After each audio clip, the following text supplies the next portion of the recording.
Hi hello welcome to Crick Arena. Super താരം അജിങ്ക്യ രഹാനെ ഇപ്പോൾ തകർപ്പൻ പ്രകടനമാണ് നടത്തിക്കൊണ്ടിരിക്കുന്നത്. സയ്യിദ് മുഷ്താഖ് അലി ട്രോഫിയിലെ ഏറ്റവും മികച്ച താരത്തിനുള്ള പുരസ്കാരം സ്വന്തമാക്കാൻ രഹാനെക്ക് കഴിഞ്ഞിരുന്നു. 8 ഇന്നിങ്സുകളിൽ നിന്ന് 469 റൺസാണ് ഈ ഒരു കോമ്പറ്റീഷനിൽ അദ്ദേഹം സ്വന്തമാക്കിയിട്ടുള്ളത്. ആവറേജ് വരുന്നത് 58.62 ആണ്. സ്ട്രൈക്ക് റേറ്റ് 164.56 ആണ്. അങ്ങനെ മികച്ച പ്രകടനം അദ്ദേഹം നടത്തുന്നുണ്ട്. അദ്ദേഹത്തിൻ്റെ ആ ഒരു കണക്കുകൾ നമുക്കൊന്ന് പരിശോധിക്കാം.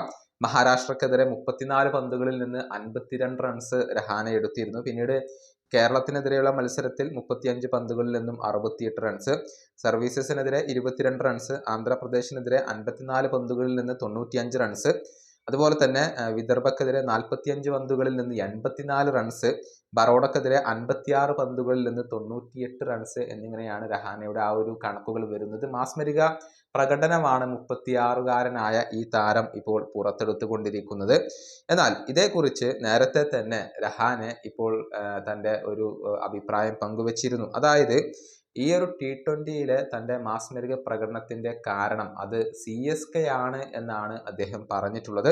അദ്ദേഹത്തിൻ്റെ വാക്കുകൾ ഇങ്ങനെയാണ്: CSKയിൽ നിന്നും എനിക്ക് ലഭിച്ച മെസ്സേജ് വളരെ വ്യക്തമായിരുന്നു. എൻ്റെ നാച്ചുറൽ ഗെയിം കളിക്കാൻ വേണ്ടിയായിരുന്നു അവർ ആവശ്യപ്പെട്ടിരുന്നത്. മറ്റുള്ള ടീമുകളിൽ നിന്നും ലഭിച്ചതുപോലെയുള്ള മെസ്സേജ് ആയിരുന്നില്ല എനിക്ക് CSKയിൽ നിന്നും ലഭിച്ചിരുന്നത്.